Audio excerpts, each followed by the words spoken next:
tap into your most original thinking, organize your ideas, and create the opportunities to launch your creative work. Unlocking your world of creativity with best-selling author and brand innovator, Mark Stinson. Well, welcome back, friends, to our podcast, Unlocking Your World of Creativity. We've been talking with creative practitioners all over the world about how they get inspired and how they organize their ideas, and most of all, how they gain the confidence and the connections to launch their creative work out into the world. And if you've been thinking about this concept of digital transformation, customer orientation, making the customer first, we're going to take that from concept to reality today with our guest, Chris Hood. Chris, welcome to the program. Hello. Thank you. Great to be here. It's great to have you. A digital strategist, podcaster, thought leader, and he's head of business development, business innovation, and strategy with the Google Cloud. So, Chris, you're really on the front edge of this concept of digital transformation. How can we look at it more than just kind of improving customer service, that it's a real customer orientation? Well, I think the starting point is to try to define what exactly is digital transformation. And quite honestly, there's a lot of opinions about what that really means. But I try to simplify it in this way. Digital transformation is the process by which organizations have to change their technology to keep up with the demands that consumers have. So if you think about this, a new phone comes out, all the consumers go and grab that new phone, and they now expect that, hey, I want to interact with my favorite brands and customers, service, whatever it is, using that new phone, and the company may or may not be able to support it. Mm-hmm. Now, 10 years ago or so, this was much more important because we were seeing a shift to mobile. And a lot of organizations and businesses weren't in that mobile mindset of delivering their products and services by a connected device. Now, today, I think everybody has a phone in their hands. Everybody is connected in some way. And so it's a lot easier to get to the brands and the services that you want to in the way that you want to. But that evolution of technology is continuous. And so if it's not a new phone, it's going to be a new something. If we think about like connected cars now and automated cars, or even our refrigerators at some level are connected today. That type of technology, as it trends and changes, businesses have to be able to adapt to it in almost real time. And so digital transformation is best understood by, if a consumer wants to use a certain type of technology, the business better be ready to support that technology. Mm-hmm. And like I said, it's a continuous evolution because technology is going to continuously evolve. Well, absolutely. And you've really emphasized in your writing, your work, this idea of the experience. Help us wrap our hands around that. Because again, user experience, customer experience, we throw these terms around. But how are you making this on a practical level to literally improve the way, let's just use your analogy, picking up the phone and engaging and interacting with a brand, company, or service? So I think the starting point is also to understand, and this might sound really weird, but who is the consumer? Mm. A lot of organizations that I talk to, and I actually just recently talked to somebody and they said, hey, we're a B2B company. Okay. But at the end of that, somewhere else, there's still a consumer. There's still a customer. So I would argue that a lot of organizations are shifting their mindset from B2B to B2C. And if nothing else, it's B2B2C. And that business has to understand what the customer or the consumer wants, even if they're selling it to another business. Because if they're not interested in it, they're not going to buy it. That's the bottom line. So if we take this mindset of what is that customer experience? Again, I agree with you. It's a term we throw out. But let's start there. Let's start with what is the customer expectation and experience that an individual like us are looking for. I often refer to this as the outside in perspective. I want to start on the outside, understand what our customers want, and then work on our way to the inside to figure out what technologies and services and products even that we need to build to satisfy those expectations. And if you think about it in this very simple context, you have an expectation right now to go to your grocery store, buy a bunch of groceries, and go up to the terminal and swipe your ATM to pay for it. Now, believe it or not, I was just at a restaurant a couple of days ago. It's a little hole in the wall restaurant, and on the wall it says cash only. I had no cash. Welcome to 2022. Right. My expectation is I have a credit card or a debit card. I have a card or I have a phone, Apple Pay, whatever pay you want. And I can go in and use that to pay for what I want. That is my expectations. And if I can't, the odds are we're going to move our business somewhere else that will do it. And so if you are, like in the case of cash only, if you're not providing the service that you expect, so same grocery store analysis. If you walked into the grocery store today and they said, we're sorry, we no longer take debit cards, what are you going to think? And we have to start at that place. For everything, we have to start with what does the customer expect to happen? Now let's go and build it. And too often, businesses say, we know what our customers want. We're going to build it. And then they're just, sort of like the field of dreams analogy, build it and they will come. It just doesn't work that way anymore. Mm-hmm. You have to understand that outside in perspective. Yeah. Well, with that as a backdrop, you're head of business innovation and strategy at Google. Paint us the picture of you sort of applying your day-to-day creativity in that kind of role. What are your deliverables, if you will? Well, the deliverables or the creativity is the art of the possible. It's the what's next. So I'll continue with our grocery store example.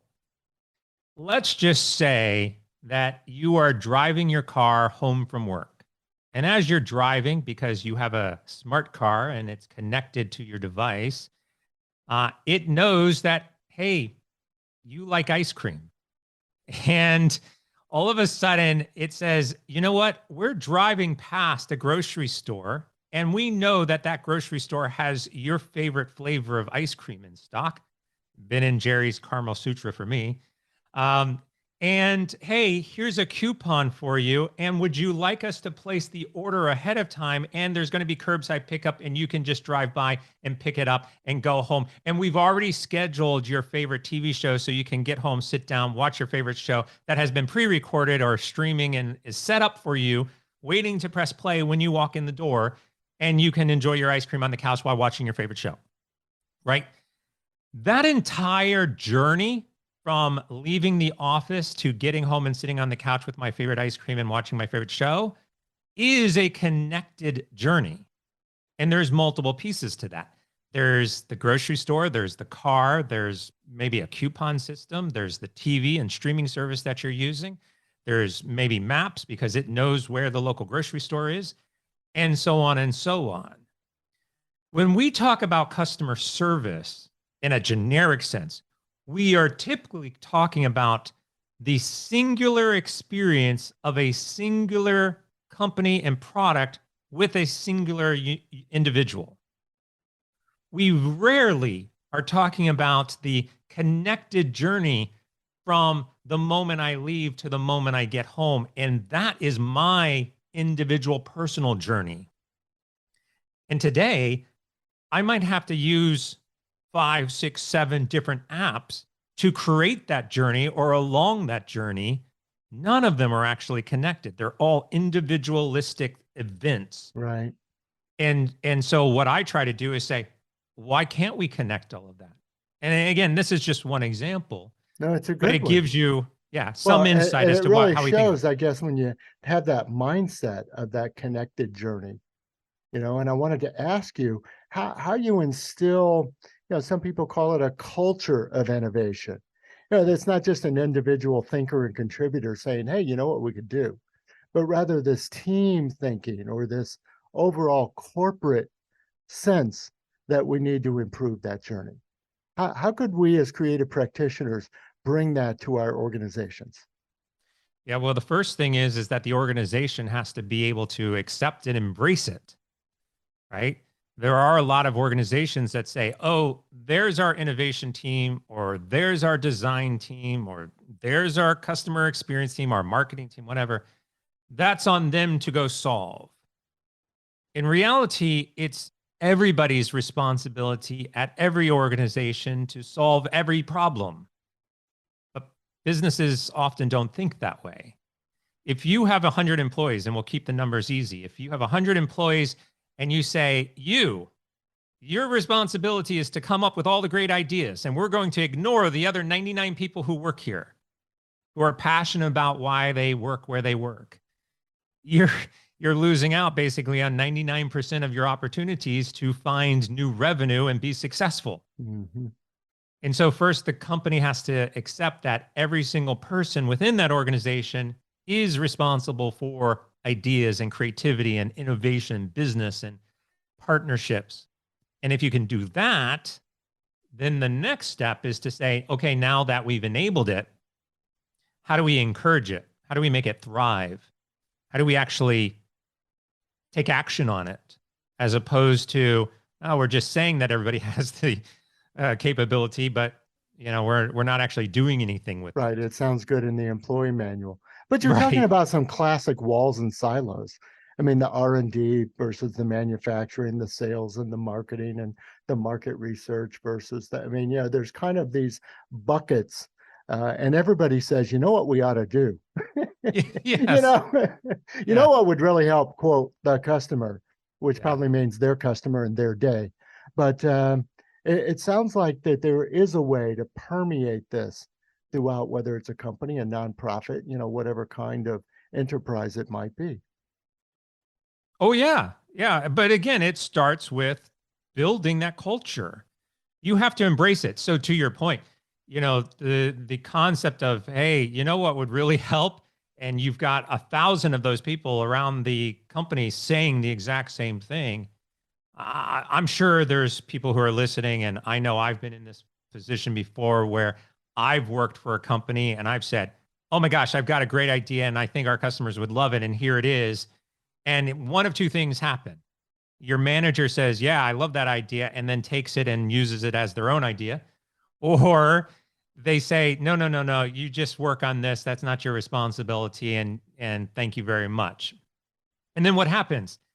They go and hire a consulting firm to come in, and the consultant comes in, sits down with everybody and says, hey, I think I have a great idea for you, and shares the exact same idea. And I'm like, I just said that last week. And they're like, yeah, but this guy's brilliant.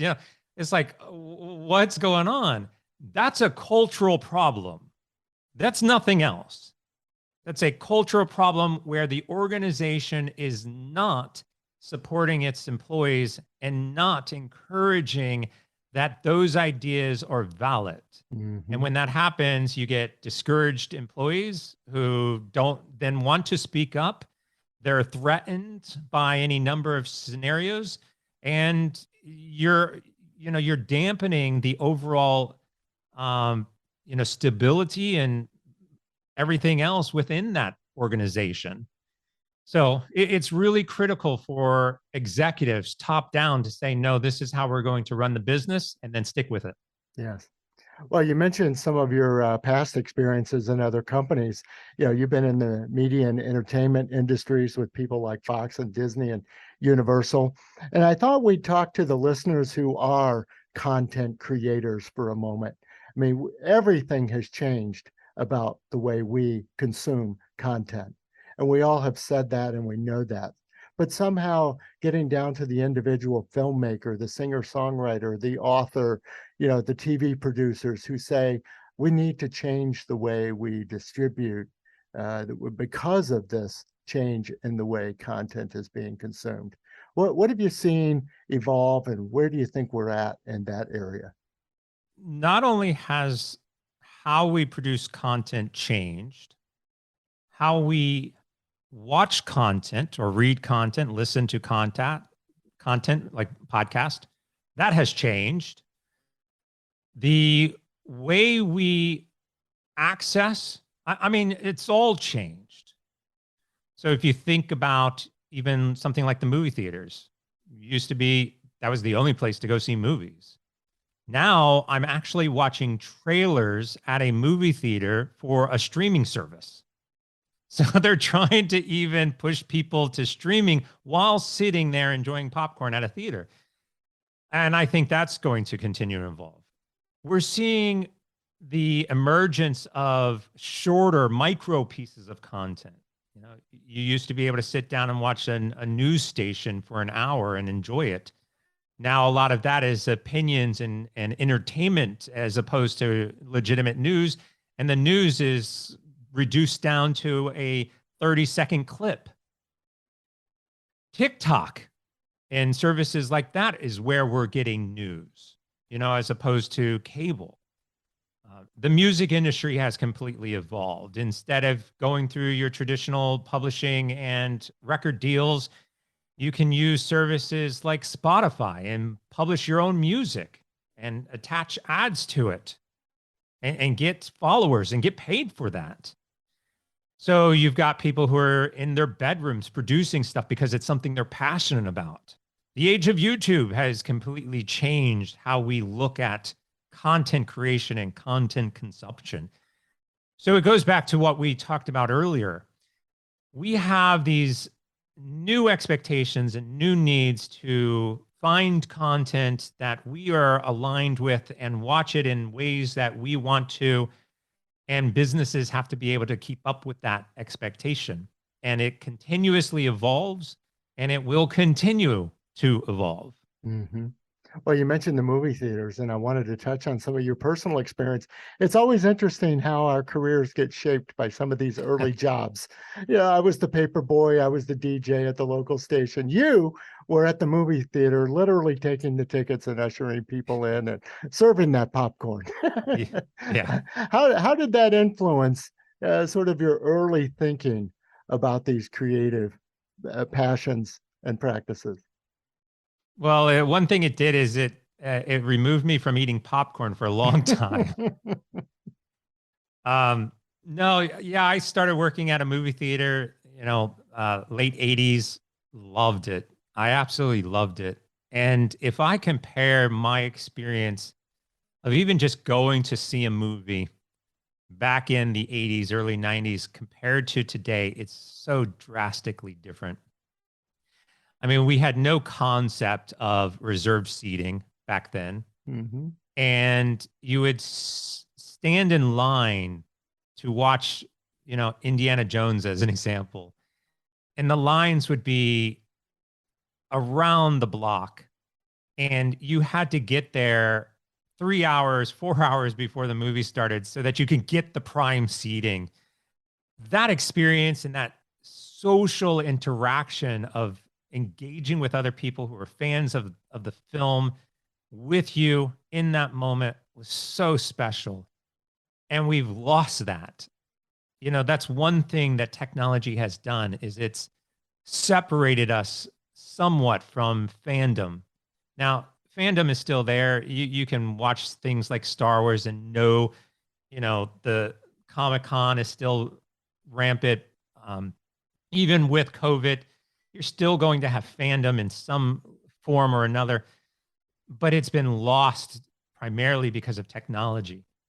And so I've seen that happen. But over my career, the concept of that social experience and entertainment and bringing people together around the television, you know, those philosophies, I think, still play in some level today. And it's definitely been an influence throughout my career of how do you reach people who are passionate about something And it doesn't have to be entertainment. It doesn't have to be music or video games or movies. It could be, I'm passionate about Starbucks. I'm passionate about that coffee. And I would argue that one of the reasons Starbucks is so successful is because of the social connection that they've built around sitting with friends and drinking a cup of coffee.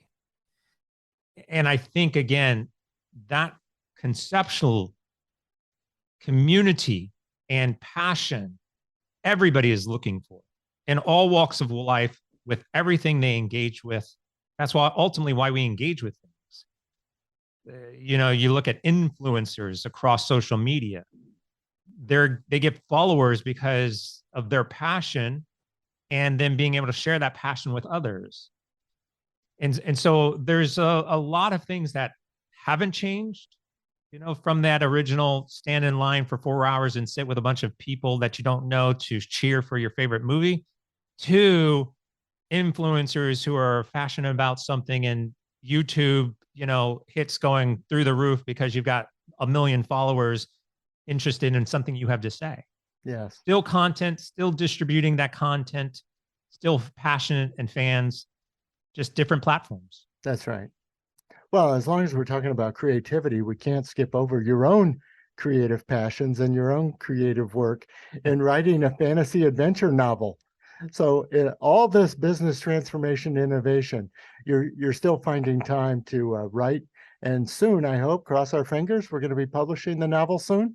Yeah, cross our fingers. Yeah, writing is hard.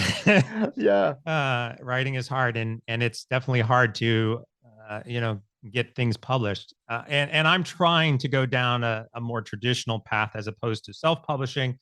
There's a lot of opportunities out there to do self-publishing and get it, exposure and get it on platforms like Amazon.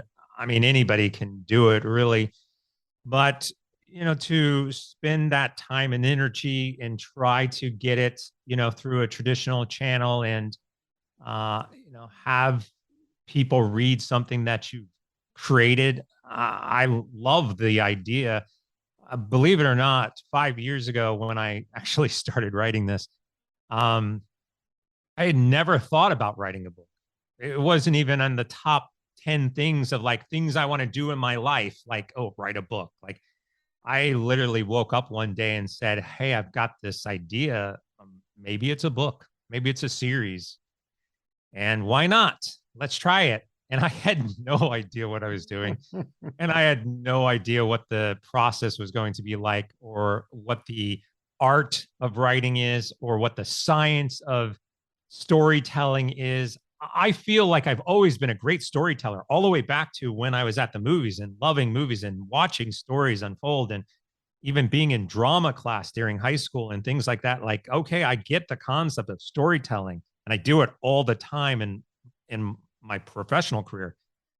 But then to actually understand the science behind that and bring it together into a book that is interesting and makes sense. Wow, I sure did not realize what I was getting into at the time. It's so interesting you describe this creative process as a learning process too. You have so much mastery and skill and success in your career, and yet you say, I think I'll write a book, and we're just totally a piece of clay sitting at the typewriter at this point. Yeah, no, I think it's important to continuously grow and evolve and learn ourselves, right? That's really the only way that we're going to be able to keep up with the things that are changing around us. And we know that both culturally and technology is changing, evolving constantly. And so I think it's critical for people to be able to continuously learn and improve themselves. Where I spend my time might not necessarily be where people think. I had an interesting conversation with my leadership team at work when they said, hey, what's something that you would like to grow in? And I'm like, well, nothing at work.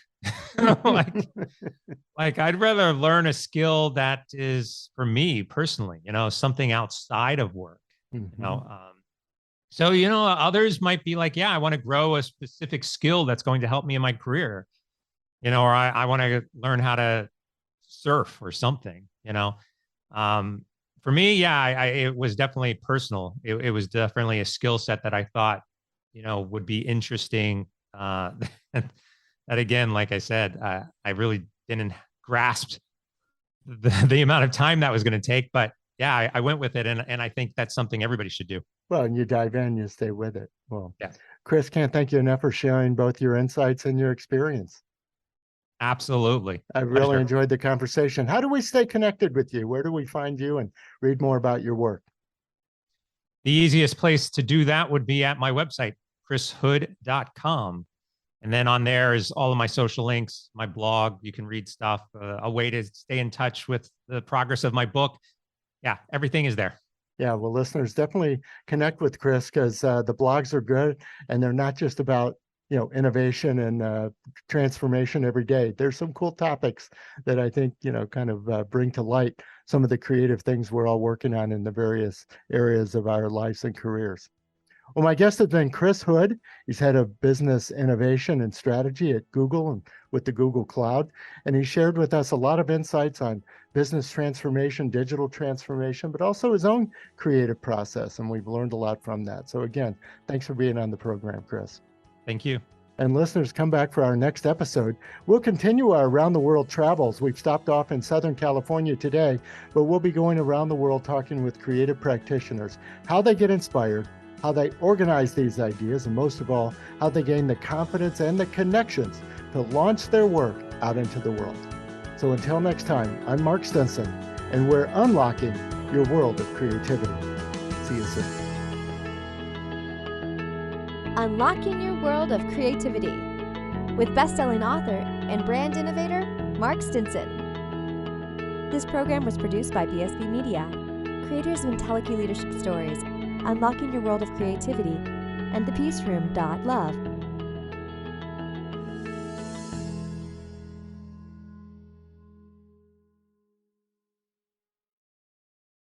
We've created a special offer just for listeners of the podcast. You can get the book, A World of Creativity, for a special price of $5.98 for paperback, and the Kindle version is only 99 cents. Go to mark-stinson.com to take advantage of this special offer.